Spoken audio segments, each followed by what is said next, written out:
Greetings, ladies and germs. Kage here, the dreaded Lord Crocoduck and lovely atheist Catherine to deliver some Geocentrist gems. Tycho Brahe and the Modern Apologist. Greetings, ladies and germs. Bye.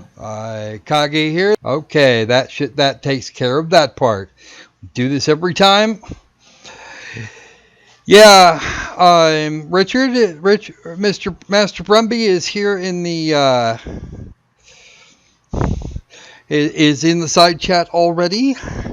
Yeah, actually, this is an interesting little topic. We're going to cover some history and do some other fun things, and hopefully, we even have a couple of video clips from your friend of mine, Cool Hard Logic. He gave me kind of a semi-blanket approval a while back to grab a few clips from some of his videos to help explain things a bit.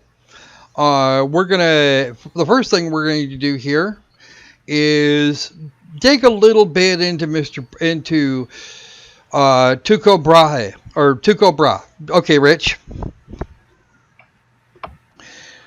We're going to dig a little bit into Tycho Brahe, and first thing we're going to do is we're going to get Cool Hard Logic's introduction from him. Tycho Brahe was a fun little character, fun little Danish character from many moons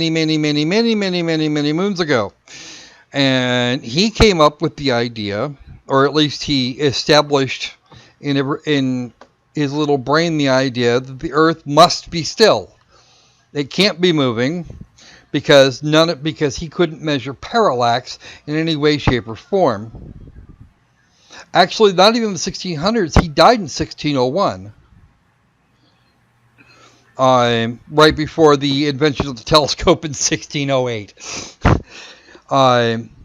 We can't actually fault Tycho Brahe. He was actually very good at what he did. He was just missing one critical component to be able to measure parallax. And that was, of course, the telescope. That fun thing that wasn't invented until 1608. But, some 7 years after he died. All right. So, let's have a look. This is actually Cool Hard Logic's video. All right, Rich, if you would be so kind as to let me know whether or not you're actually hearing any of the audio. You should be, because that was actually the method. This was the little trick I came up with to do this. All right, so this is from Testing Geocentrism Part 6. This is a copy that I have in VLC Player. In the late 1500s, Tycho Brahe attempted to measure parallax. He started with the supernova of 1572, but being over 8,000 light years away, it was beyond his ability to measure it. He didn't know that at the time, of course. He tried measuring parallax of stars too, and failed. This isn't surprising when one considers that Brahe was working without a telescope. He died in 1601, before its invention in 1608. Brahe's measurements were as good as possible with the naked eye. His stellar and planetary positions were accurate to a mean error of 2 arc minutes. They were accurate enough for his assistant, Johannes Kepler, to determine that planets orbit the Sun in elliptical orbits, and to formulate his 3 laws of orbital motion, which we saw in Part 2. Limited to this degree of accuracy, though, Brahe simply stood no chance of measuring parallax. Okay, we're going to go back to that here in a minute. Outstanding. The sound is good. That's just brilliant. All right. So, well, we've got that problem solved. I knew there was a way to do it. I just had to figure out what it was. It took a couple of extra steps, and that's why we were at that much late getting started. That's okay though. I got it figured out. We know how it works. So we're gonna kind of move along here. Now, as Cool Hard Logic clearly states, he's got a problem. He had a problem trying to figure out trying to measure parallax, and that's because the best you're going to get out of the human eye, in terms of resolution, is about 1 arc second. And the closest star, Alpha Centauri, if memory serves, and I'm just watching this a little while ago, so it should, is about 720 milliarc seconds. He made several wrong conclusions based on what he actually had in terms of information. He can't be blamed for this because the tool he needed wasn't available to him. But he did manage to make rather nice star charts, based on nothing more than the naked eye, with a margin of error of just as little as an arc minute or two. So,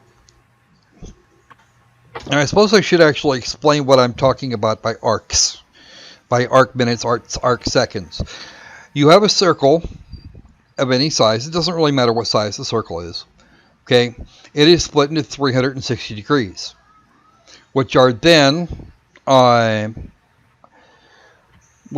split into minutes and seconds. 60 seconds or 60 minutes to a degree, and 60 seconds per minute. So one arc second would be 1/3600th of a degree, and an arc minute is 1/60th of a degree. So that's the amount of accuracy you actually need. And Alpha Centauri is only, like I said, only about 4 light years from here. I think it's actually 4 1/4 or so. The information is forthcoming.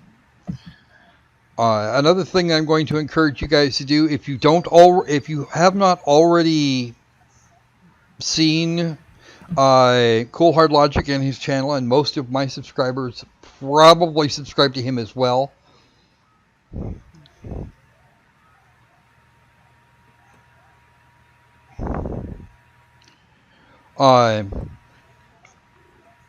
Well, and then yes, he didn't have the instruments we have now, and religious idiots try to use him in their arguments. And what they're essentially arguing is that once it was established back in the late 1500s, you have then nothing that was observed after that point is valid. And I kind of have to wonder where they're getting their delusions. Obviously, these things are going to be valid because there you have it. It's all right there. Oh, I think all right. Let me just see something here. All right.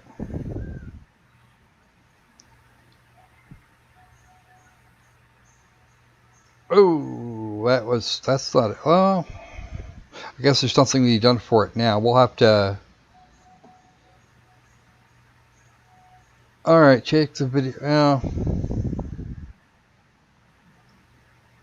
Never mind. It's been mad at me before. I don't know if you guys can actually. How well was the video coming across? It was coming okay. All right. Because it's looking a little blurry at the moment. But you're not showing anything? Well, I'm showing that it's actually kind of blurry. No, it's not showing actually. Well, I'm on the watch link.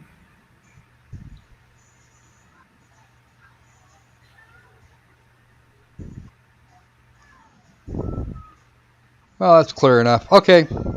I'm good then.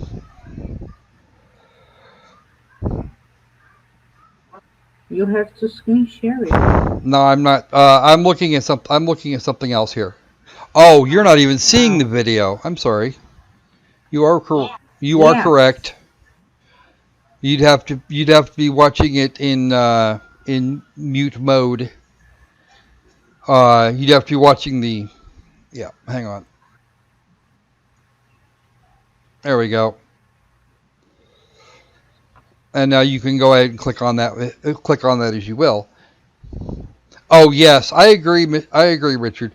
CHL is essential viewing for all debunkers. So anyway, where was I? Oh right. So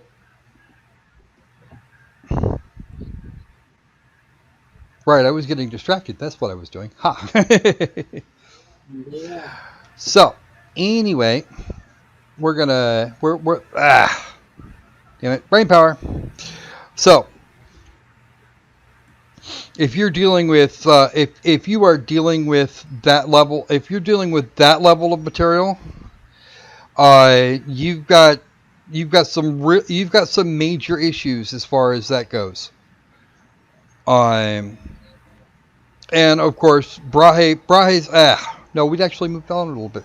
Yeah, so none of the additional scientific evidence is valid because Brahe said the thing they wanted essentially that they wanted to hear, the thing that best supports their magic sky wizard.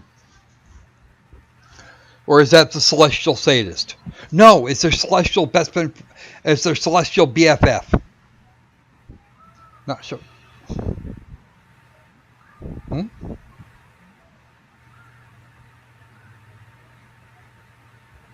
All right. Anyway. Yep. Oh, nope. Stop that. Okay. All right then.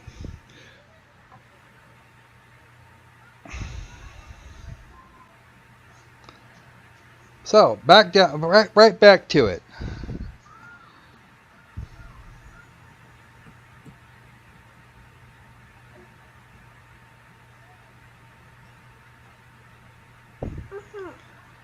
Hang on a second. I want Jean Azinta to return to Dreamland.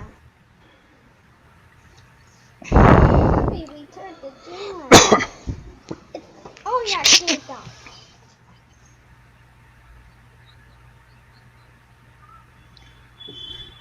Sorry, had to deal with Shorty for a second. Okay then.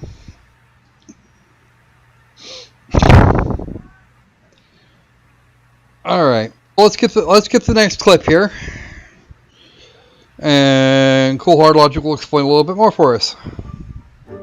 That doesn't stop geocentric conspiratards claiming a global conspiracy because Brahe concluded the Earth was at rest. It might crap on their cornflakes, but it's simply no secret that he reached this conclusion. Now here's the reality of it. It should be obvious why a man No telescope. trying to measure something beyond his ability to do You can't so do that was without likely one, to and reach his the wrong conclusion was conclusion. thusly flawed. Early telescopes weren't up to the job either, and mankind was... Friedrich Struve measured the parallax of Vega, 89, measured the parallax of over 118, about 100 parsecs. Getting it, Proxima Centauri has the largest parallax angle, at 768.7 plus or minus 0.3 milliarc seconds. This gives a distance of 1.3 parsecs, or 4.24 light years. It is 268,329 times further away than the Sun, which is why for geocentrists it has to circle the Earth at 9,750 times the speed of light, as we saw in Part 3. Okay, I did not get the chunk. I did not grab that chunk of Part 3, and I probably should have. Of course, they think that light is that light is all, light is everything. So we've got we have the whole thing of, okay, what's the maximum size of the geocentric universe? Well, 1 light day, which is actually inside the orbit of Neptune. So Neptune is whipping around us at superluminal speeds. We won't go into all of the details there. Do actually watch the series though. Watch it all at one straight shot, because there's a lot of very good information there. So, Where was I going with that? Where am I going with that, Catherine? Oh, right. We have Sungenis. Yes. Okay. So, we were having a look, or at least I was having a look, at our favorite gossip monger's website. Galileo was wrong. This is actually owned and operated by ye olde Robert of Sungenis. He is a doctor. He actually holds a proper PhD, and he spends his days peddling this crap. So, I'm home about blog. We're going to get into the blog here in a minute. Let's go to the about page. Thank you, by the way, for assisting on a very successful test. Oh, yes. Cool Lord Logic is actually very funny. Okay. About Galileo was wrong is a detailed and comprehensive treatment of the scientific evidence supporting geocentrism, the academic belief that the Earth is immobile in the center of the universe, garnering scientific information from physics, astrophysics, astronomy, and other scientists. Galileo is wrong shows us the debate between Galileo and the Catholic Church was much more of a difference of opinion about the interpretation of Scripture. Yeah, Galileo had a telescope. Scientific evidence available to us within the last 100 years that was not available during Galileo's confrontation shows the Church's position on the immobility of the Earth is not only scientifically supportable, but is the most stable model of the universe and the one which best answers all the evidence we see in the cosmos. Yes, this is Sungenis' work.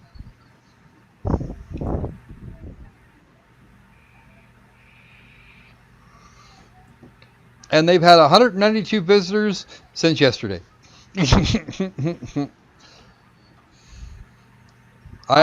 How many visitors?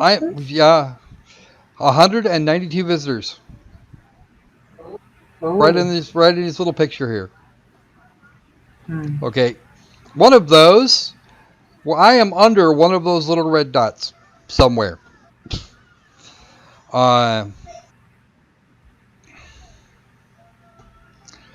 So we have.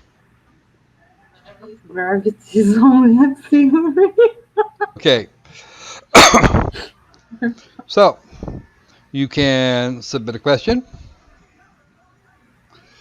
which we're going to look at just briefly.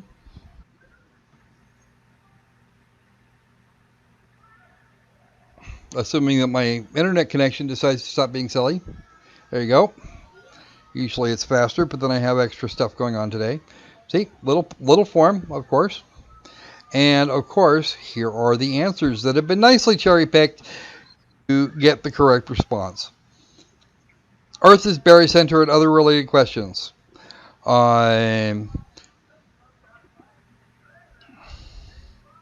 Equatorial bulge, gravity, and the Catholic Church. Stellar parallax and Isaac Newton. What are the waters above the firmament? Let's see. That's a.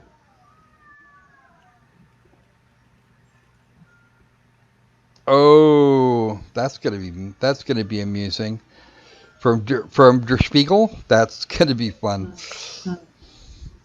Let's see. And these are just the ones that were posted in the last couple of days. What is the real story behind Galileo's condemnation? It has nothing to do with that. Mm-hmm. That's okay.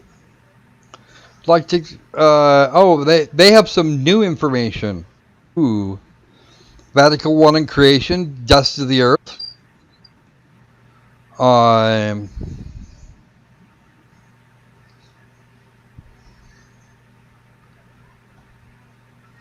Debate on geocentrism, part 1.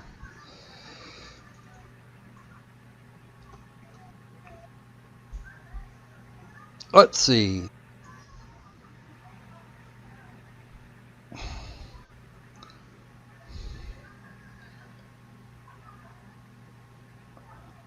Yep, that's somebody sucking up.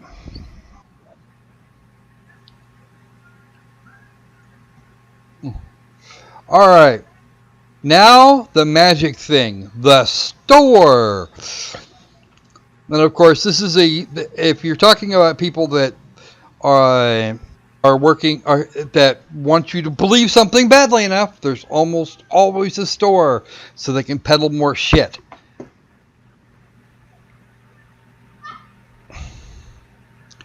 Let's see. Galileo was wrong. The abridged version.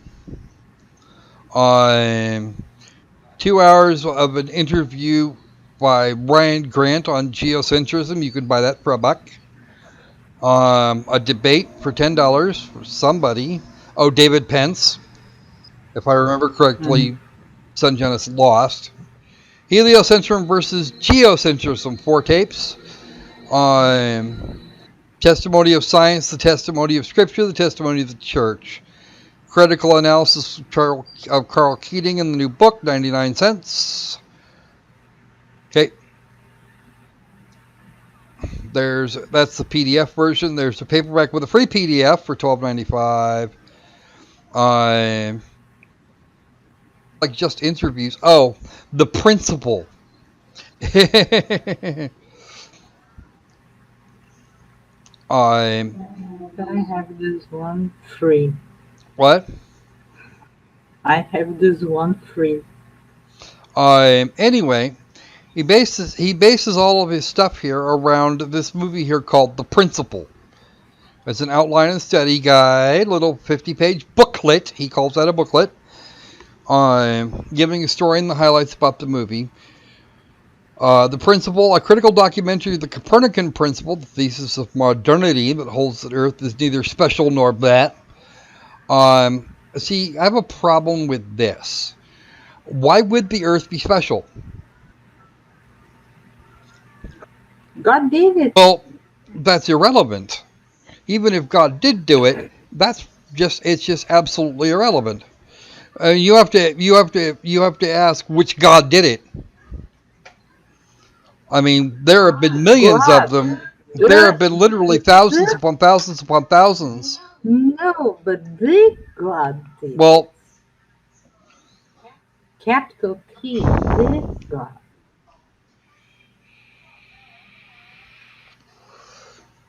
okay, couple things here. Number one, nor located, neither special nor located in a special place. Life is a mere product of time and chance. Well, first off, that's a complete bullshit run at evolution there and abiogenesis. But we're not going to get into that. We're doing geocentrism today. He stalks on Star Trek. Well, he got Kate Mulgrew. He managed to con Kate Mulgrew into doing the narration. She did it in little bits and pieces, little chunks at a time, and didn't realize she didn't realize what was going on. I never liked Captain Janeway. Well, she didn't realize what was going on until the finished movie showed up, and she went.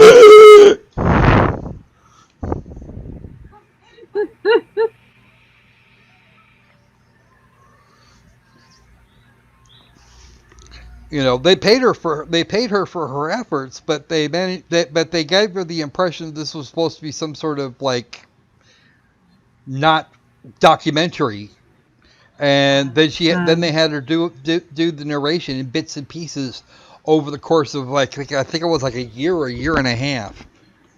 So she was absolutely humiliated by this. They recommend it for middle school and above. And of course, there's a trailer for it. And because I'm a dick, we're gonna go have a look.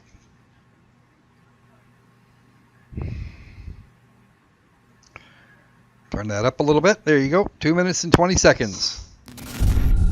Everything we think we know about our universe is wrong. There is a crisis in cosmology. This is the moment of truth. All these things are rather strange, and we don't know why they're occurring right now. We are in a special place. I do believe that the universe was created by God. It's an exciting time for cosmology because everything has changed. If our Earth really turns out to be special, then I would say God made a mistake. The universe is going to eventually run out of energy and all life will die. The future looks very bleak.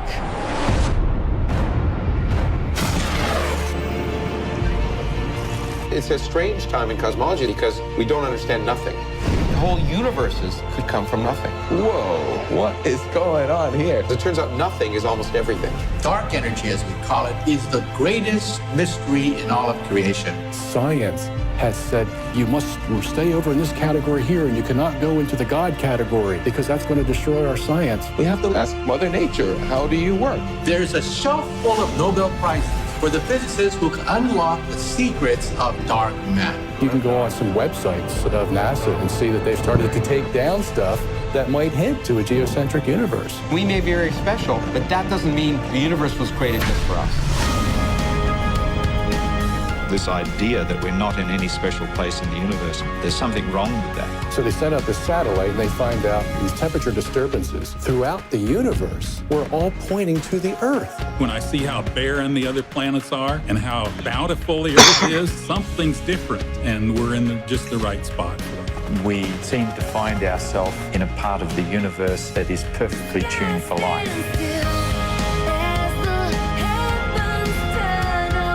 Life is extremely rare, and that we are in fact the only life in our entire universe. Now I actually think we're very significant. The Earth is a very special place, no two ways about it.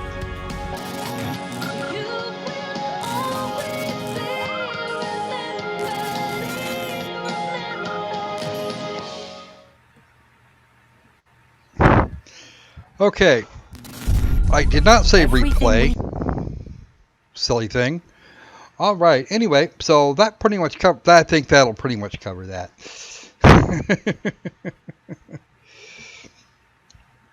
So yeah, that's that was 9 Kinds of Crazy. All right. I don't know if you actually got a chance to see it, Catherine. No. Well, you can check the watch page. I think it would probably have that information. It would probably be okay. You could probably use the watch page.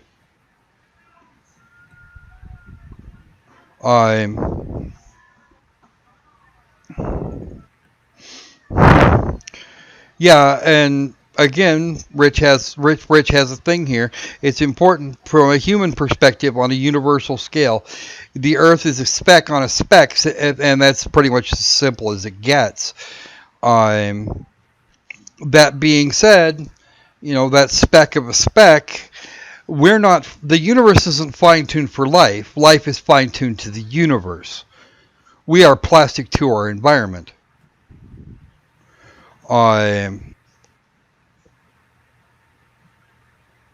Just drop over. Let me just drop this over here for a minute.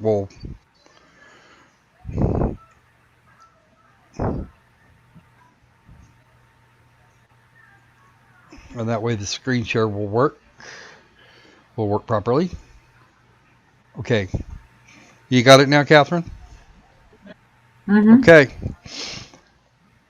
So this thing here was it's okay, Mello. You're welcome to be late every once in a while. It does happen sometimes. Now we've been muddling through a little bit between Cool Hard Logic and this movie trailer and making sure that we had all of our technical issues sorted out, and we didn't quite have everything. It's okay though, because we've got it figured out. I think we've got it mostly figured out. Most of the technology's on my end anyway. So, alrighty then. So, to our friend Mr. Sungenis,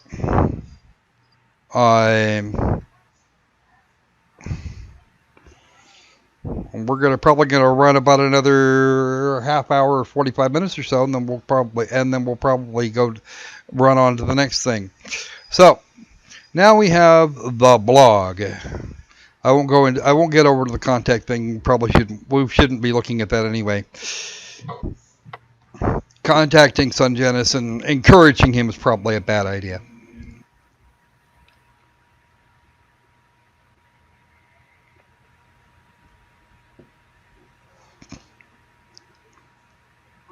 We should contact him? No, we should not contact him because that would just encourage him at this point. See, the Galileo was wrong movie trailer. Ooh, we got one of those. Let's see. If you read more. Now they're going to cherry pick Galileo. That'll be fun.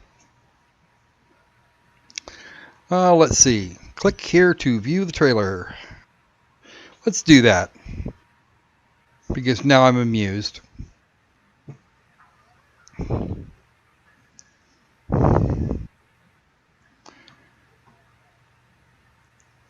Ooh. Special. This is really special looking. Oh, you can order or you can even rent. Online streaming rental. Where's the trailer? No trailer?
A scientific documentary. You shouldn't have to say that if your shit's actually scientific. Seriously.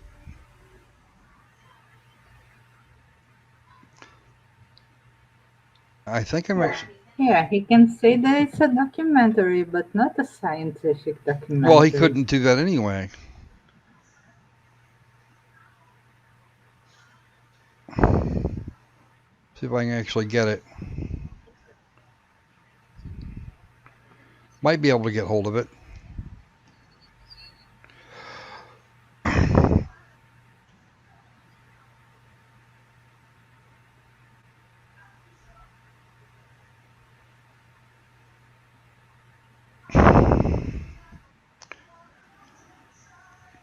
So anyway, back over here for a moment while I... Alright, so anyway, here is also his $100,000 heliocentric challenge. He started with $1,000, and say that nobody succeeded in discrediting geocentrism. No? Well, because he doesn't want to accept Well, he that. can. Well, see, that's the thing. It's called moving the goalposts. They can do all kinds of that shit. So we're actually going to go back to the link that was up here, the one that was at the top, and here is your fun. Dr. Sungenis explains the sun's revolution around the Earth, and first off, the sun doesn't revolve around the Earth; it revolves around its axis. He's saying that it would. What he's saying is that the word he should use is orbit. But of course, that's a bad word in some of these circles. See, there's a problem here, and it's a question. It becomes a question of mass. Okay. Okay. How much mass does the Earth have to keep an object, say Neptune, in orbit around? How much? What kind of energies would be? How much force would be required to keep Neptune, say, in orbit around the Earth? Well, I can tell you, it's well, okay. It's a rather large number. Okay, scratch that. It's an incredibly large number.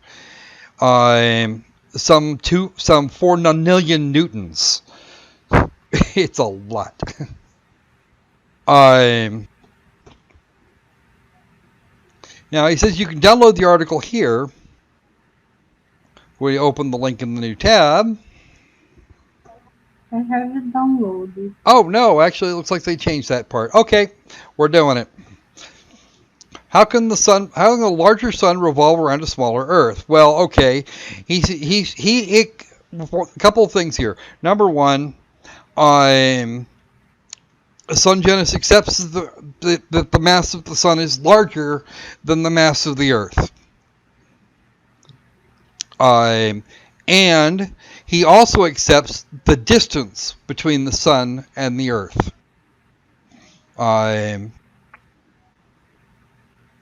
Hey, how you doing, Rex? Long time no visit, man. Welcome aboard. Yeah, I've started doing it this way now. All hail the dreaded Lord Crocosquirrel. The question is one of the most frequently asked in regard to a geocentric universe. Since the sun has 99% of the mass of the solar system, it seems counterintuitive that it could revolve, red orbit, around the tiny Earth, especially when we see smaller moons revolving, red orbiting, larger planets. This objection is not without merit. If our world were confined to a sun, Earth, and planets, it would certainly be the case that smaller planets, including Earth, would revolve around the sun. Red orbit.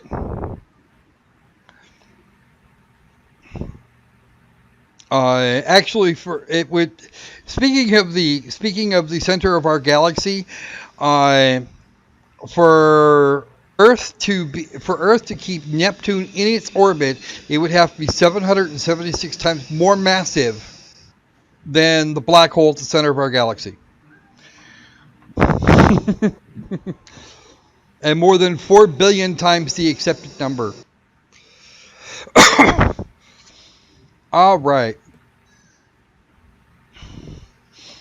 This is precisely why Newton believed that the Earth revolves around the sun. Orbits!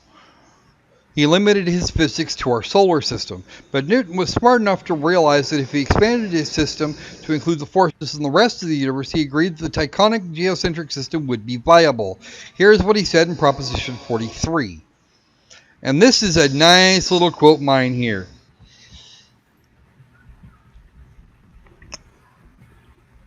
Okay. Quote, In order for the Earth to be at rest in the center of the system of the sun, planets, and comets, there is required both universal gravity and another force in addition that acts on all bodies equally according to the quantity of matter in each of them and is equal and opposite to the accelerative gravity with which the Earth tends to the sun. Since this force is equal and opposite to its gravity towards the sun, the Earth can truly remain in equilibrium between these two forces and be at rest. Thus, celestial bodies can move around the Earth at rest, as in the Tychonic system. Now, there is no universal force in question. Okay? Force equals mass times acceleration. You have the mass of the sun, and the amount of acceleration. Yeah. The mass of the sun is more than enough to bring the Earth towards it. More than enough. It holds Neptune. It holds Neptune and Jupiter in their orbits, and Jupiter is a really big thing. But ultimately, the Earth is in fact moving, and therefore the amount of velocity that the Earth possesses running around the sun in its existing motion would be that opposing force. So as long as the Earth keeps moving, it won't fall into the sun. What a concept! That's the way we put other things in orbit too. What prevents the Earth from flying off into space? I need a desert file clip here. God. Because it's the only thing that he never explains. He finds faulty explains in physics, but he never explains what prevents Earth from falling, from moving, from anything. Okay. Now, he makes a reference. Okay. Note that Newton specified there must be another force that acts on all bodies equally. Well, that force, he says, Sungenis, appears when the Earth is allowed to rotate, when the universe is allowed to rotate around the Earth. That universal force acts upon every celestial body and keeps it. Except that that's not what's going on here. I mean, even if we accepted Newton at face value, and we don't, because we have this. Because we have this whole thing called relativity now. Okay.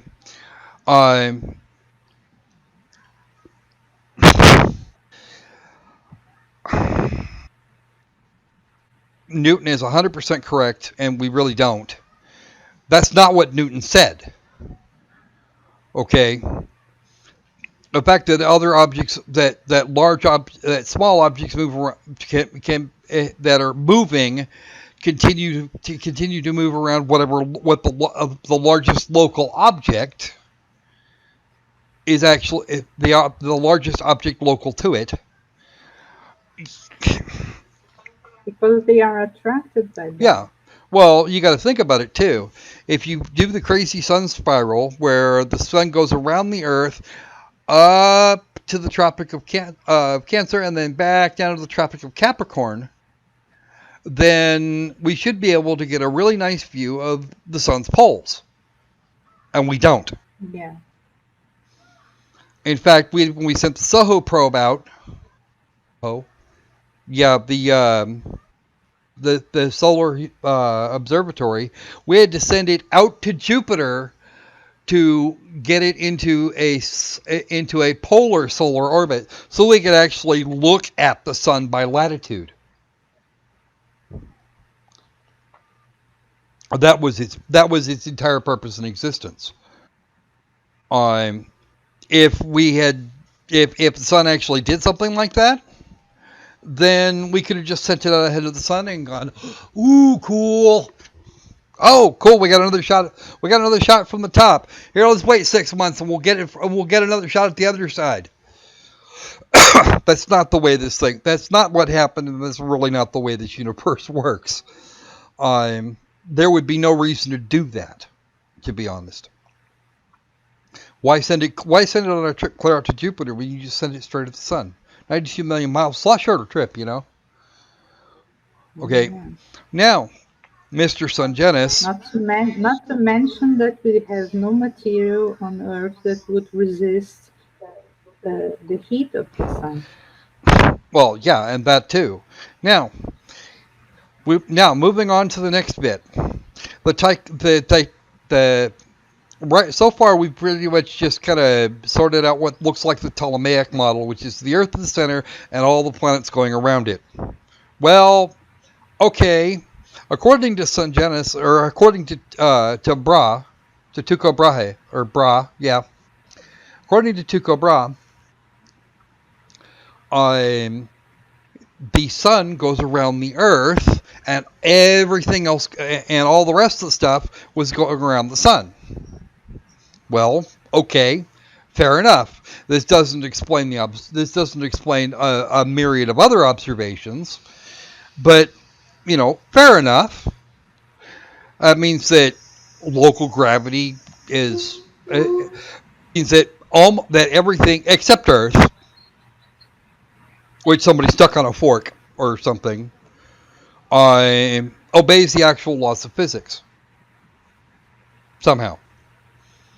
Now, yeah, he somehow even accepts he rejects gravity, and everything is. Well, no, he doesn't reject gravity sum total. He rejects gravity as it applies to Earth. He adapts gravity to fit his model. Okay. Now, I've never actually. Now, he sent it to Luka. He sent his concept to Luka Popov. Yeah, the magic space fork. And Mr. Space Hammerman, who would also be absolutely 110% required to make this work at all. And Mr. Space Hammerman would actually have to have a cable running out from the center of the Earth, to keep the sun, to use the sun for a hammer. Which obviously doesn't happen. Okay. And he sent this thing to Dr. Luka Popov. And for those of us that have been following this for a while, Popov is a fraud. Okay. Popov is a fraud. He's been a fraud the whole time. And I don't know what the European Journal of Physics is. In fact, we're going to go look. We're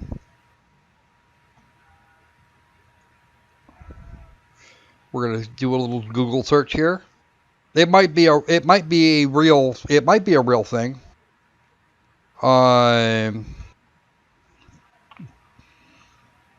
Wikipedia says it's an international peer-reviewed scientific journal dedicated to maintaining and improving the standards of physics education.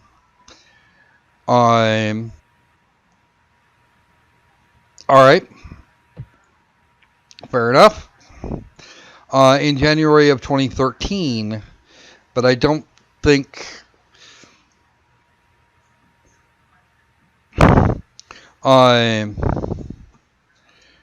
In fact, first off, Darwinism. There is no reason a journal of physics would prefer Darwinism. Dr. Popov's paper apparently was almost published in the American Journal of Physics, except that it lost out by one vote, probably because the referees did not prefer the geocentrism the claim was the paper was making viable. Now. Yeah, I wonder. It's a conspiracy! Is all I'm hearing here. Yeah, because of course that non-existent entity called NASA, it's an American thing, Okay, here we have a new piece of information. Okay, Newton seems to have had a hint of this. In an unpublished Proposition 43 that did not make it into the Principia, an unpublished Proposition 43, okay, if it wasn't published, there's probably a reason for it. Yes.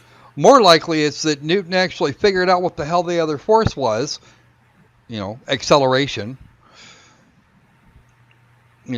actual motion.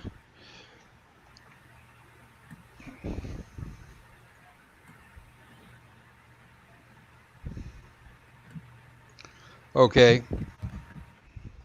This is Steven Weinberg. Newton acknowledges if we were to adopt a frame of reference like Tycho's, in which the Earth is at rest and the distant galaxies would seem to be executing circular turns once a year, and in general relativity, this enormous motion would create forces akin to gravitation, which would act on the sun and planets and give them the motions of the tectonic theory. Unfortunately, it doesn't work that. It really doesn't work that way. We have a pile of information that says it doesn't.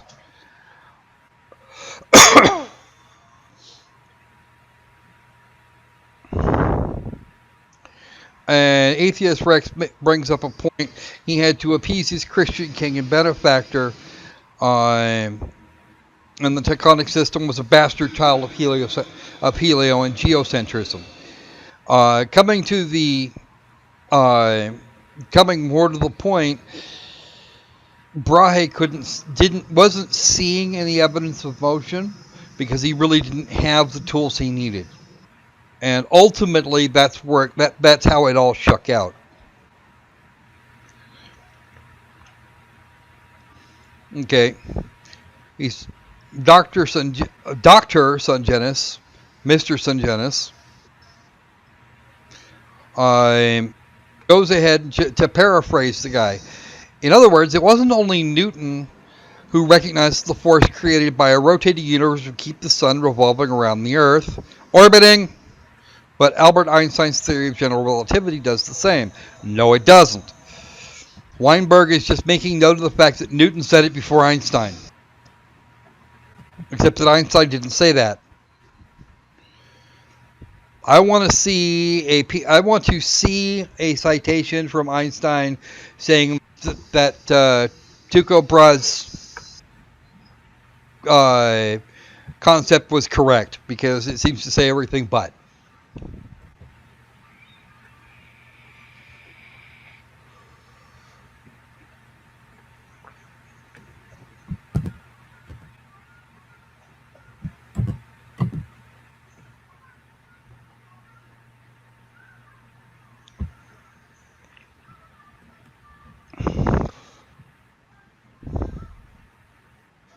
Well, Tycho was also limited by the scientific knowledge of the day too, so that knowledge changed rather quickly.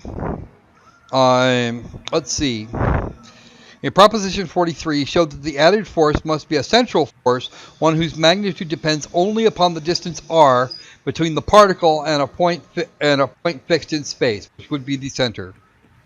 In our solar system, the largest chunk of mass, the quote-unquote fixed center, would be the sun. It is the largest object. It is the largest, densest object, actually. In Proposition 44, he derived a formula for the force, showing there was an inverse cube force, one that varies with as the inverse cube of r. Yes. No, in Proposition 45, Newton extended his theorem to arbitrary central forces by assuming that the particle moved in nearly circular orbit. Well, even if you're talking about an extremely elliptical orbit, it still holds. But you were just reading Proposition 45. I posted here what is 43, 44, and 45. But the version they're using The version they're using is yeah. a version that Newton left, is of 43 is the one he left out.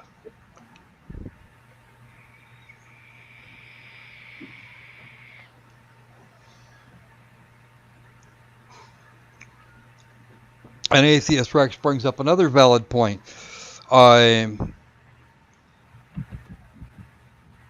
Kepler used Brahe's observations to devise the laws of planetary motion, and this is a thing that was known to have happened. Brahe was very accurate in getting that worked out.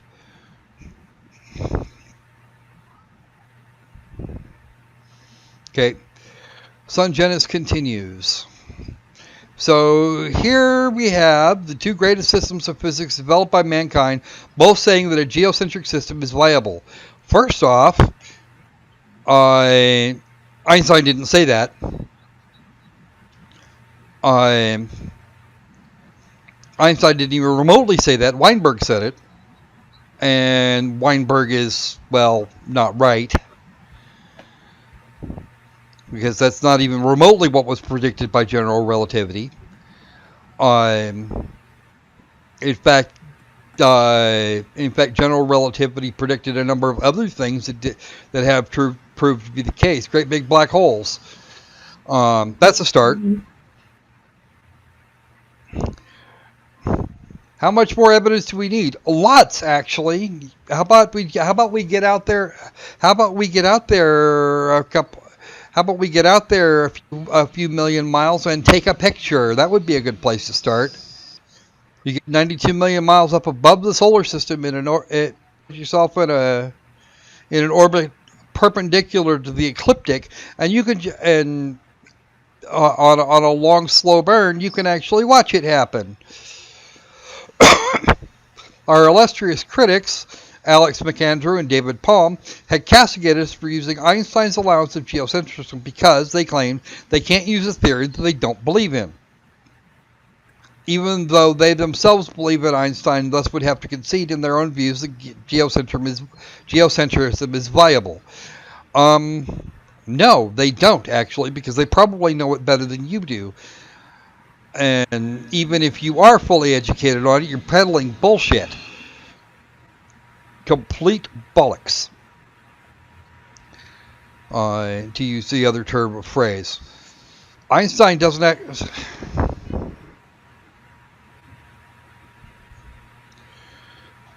And yes, Brahe had to flee to Prague to avoid persecution by his... I think they were Danish masters, were they not?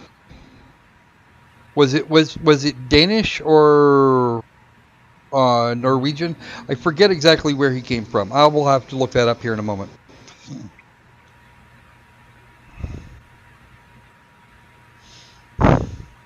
But now we have evidence from Isaac Newton himself that if we apply Newtonian mechanics to a rotating universe, we have another confirmation of geocentrism. Hence, the game is over, and it's just a matter of calling out the band to celebrate the victory. Except that you just went from viable to confirmed. That doesn't work either. It was Danish. He was Danish. Okay, that's what I thought.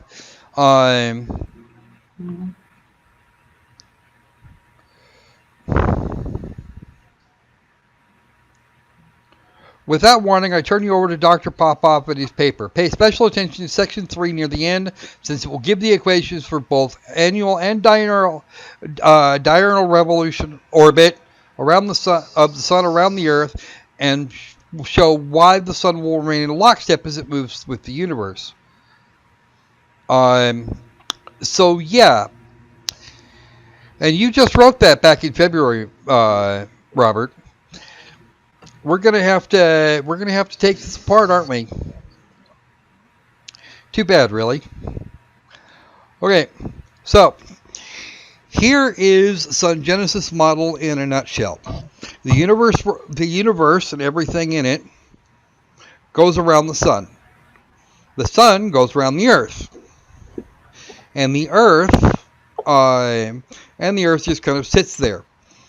Now, because the seasons are not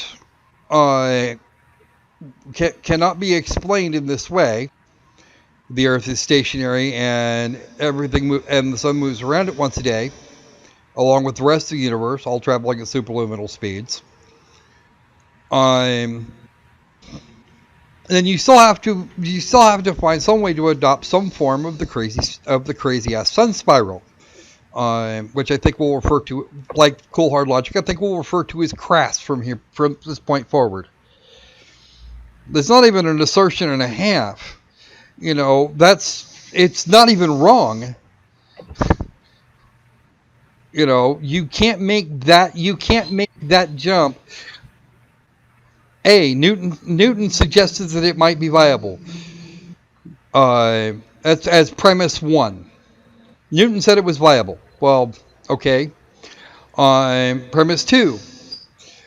Einstein said it was viable. Okay. Conclusion.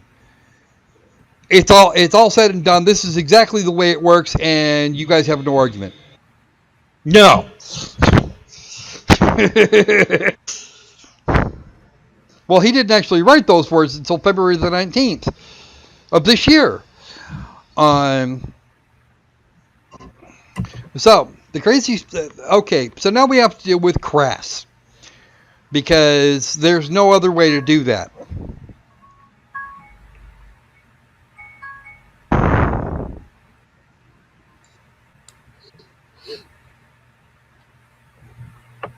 I posted the link to an image to Newtonian revolving model. It's an animation. It's pretty cool. Yep, it's a neat little animation. Really a neat little animation. Yeah. I like that. Okay.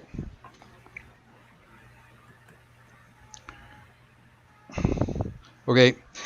Now, to simulate the seasons on our Earth, Sun Genesis has this. The crazy sun spiral says the sun spirals up to the Tropic of Cancer in June, and down to the Tropic of Capricorn in December. Well, okay, fine. Which of course means that at the solstices in March and September, the sun should be about even with the equator. Now, I don't think Helios is trying to make his chariot driving any easier, honestly. But Sun Genesis has an answer for this, and what he calls the Neo Taccone model. And that model says that the entire universe, less Earth, because Earth is special, moves up and down by 74 million miles over the course every 6 months. It goes from 7,600. It goes from 74 million miles up. It goes from it has an upper limit and a lower limit. It goes from the upper to the lower limit and then back again over the course of a year. Now, I have a question. Okay, what force is constraining the universe, the entire universe, all of it, to that degree of to those bounds? No, what humongous force is applied to the entire universe to go up and then down, and the Earth keeps not moving. Right, because of the magic fork, or stick, or whatever the hell you want to call it, whatever the hell it wants to be today. So the universe itself bounces 74 million miles during this period of time. From up to over 6 months, it goes up and down 74 million miles. It stops instantly, and it goes back up and stops instantly, and then goes back down. And nothing happens when it stops. Well, I want to know how the sun hasn't been torn apart. You know, obviously, There is whatever no- it hit, there is whatever no- it hit there up is- above, there it is didn't no- decelerate. It does. It has to decelerate Yes, instantly. exactly. It does not there is no deceleration. It just stops and goes Well, back. actually, what There's no deceleration. actually it wouldn't Nothing. be it would not so much be no deceleration. It would be instant deceleration. Yeah, instant deceleration. Nothing happens to the universe, and it goes back with that same. And it does it again in 6, with the same and it rate. does it again from the other Yeah. direction in 6 months. I want to know, why isn't Mars flat? Why isn't Mars a scatter of rock across 1 billion kilometers? Somebody tell me. Somebody explain this to me. How is it that the sun's mass, sum total, has not been spread across half the cosmos?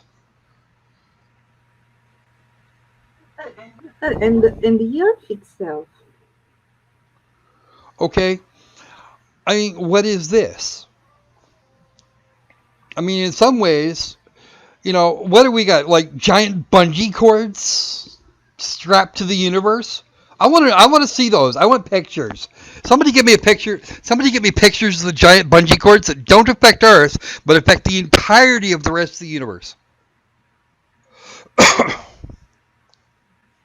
I want to see those bungee cords because that's going to rock. That's going to be freaking hilarious. And then you have a small matter of the cosmic microwave background, which actually shows a dipole as if we're moving some, 300 million kilometers per year.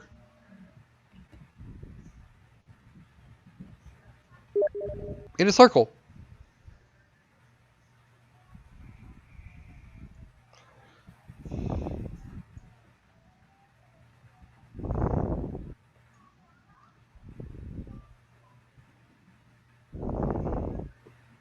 All right. And Mello was kind enough to send me a link.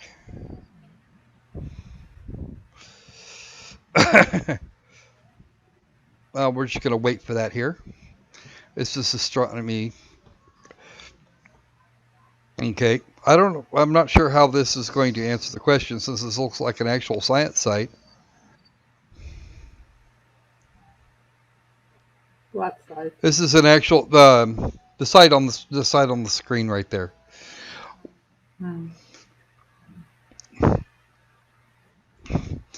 Okay, but again, if we're talking about instant acceleration, instant deceleration, what energy, what force is providing this, and how is everything not squished? Hey there, Loki dog.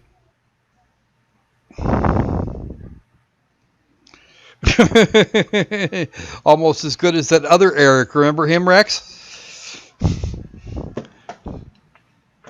Helium balloons versus gravity. You can't see light in space, only through Earth's atmosphere. Those things?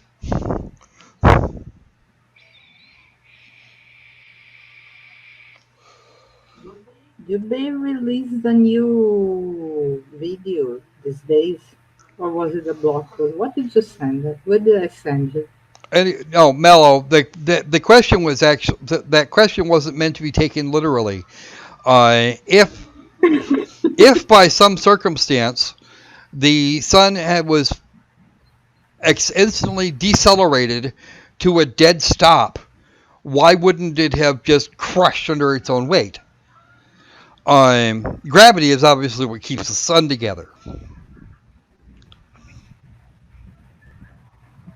and atheist Rex just remembered who I was talking about. Yeah, I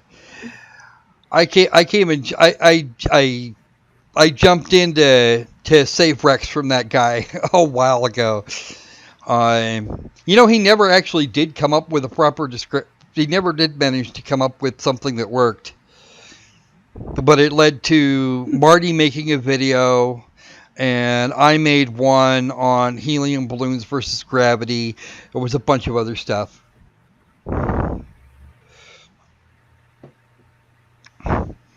Okay. So then at this point, he turns this over to Dr. Popov, and we're not actually going to get into this one this time. We're going to kind of pick on this a little bit the next time, and we're going to go into some more detail about the Neo Taccone Ian Model. I am going to suggest strongly that everybody that watches this video go through and click on the playlist. Without Gravity starts with Deborah Reformed. You get little denser bits that drag all the rest of the bits to it. I'm going to strongly recommend that everybody watch the Testing Geocentrism series. It is most excellent.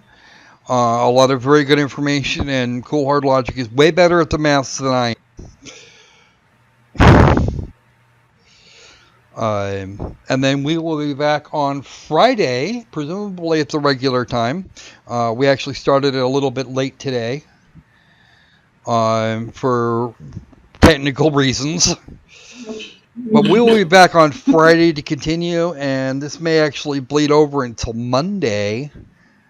I think so. We've got a lot of shit to cover. We've got a lot to cover. He is prolific in his scientific.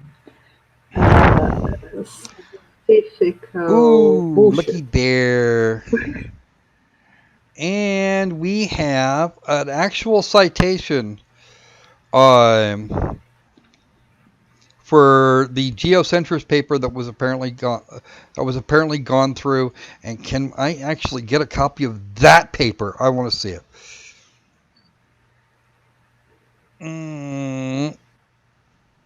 From Papa.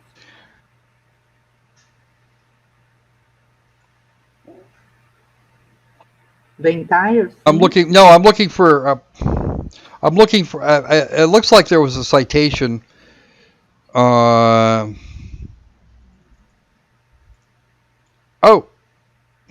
Creation.com. Oh, this is hilarious. Oh yeah, I'm definitely gonna save this. We gotta check. We gotta check that. 125 pages. I'm gonna check that out. Why? I suppose if you want, there's not a reason to not. I'm guessing you have some of the maths that I don't, which would be good. I would absolutely adore that. Send me the link to this one. Yeah, I will issue some people some links here in the next sometime here in the next while and a half. If you don't get it from me, you'll probably get it from Catherine, because she'll beat me to it. I know her; she's like that sometimes. Oh, I love links.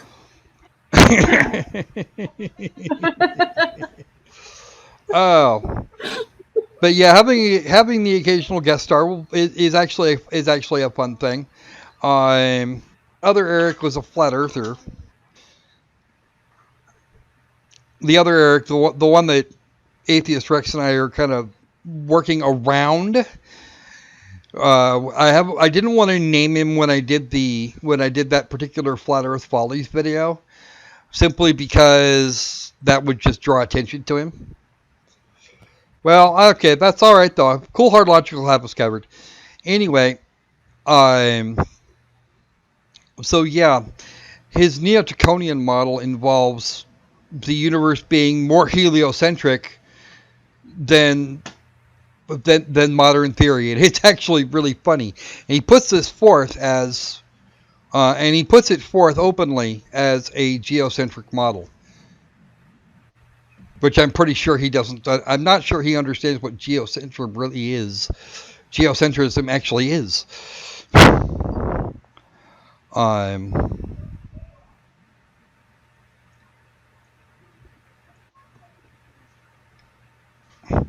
So, I'm good at starting these things. I'm apparently really bad at ending them, so we're going to wander off here. I will chat at you here in a little bit there, Mello.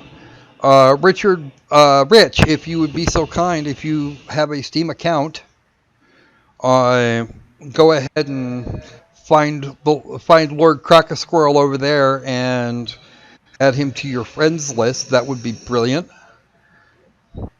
Oh no, I'm friends with a large focus squirrel now.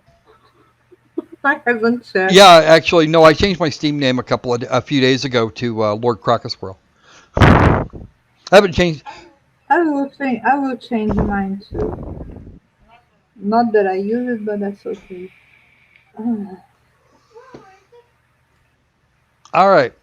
So I think with that we're going to wrap this up. You folks, we'll see you again on Friday afternoon, and of course the games roundup is Friday night. Stay safe and stay skeptical. Yep. And thanks for watching. Absolutely. Been nice talking to you guys.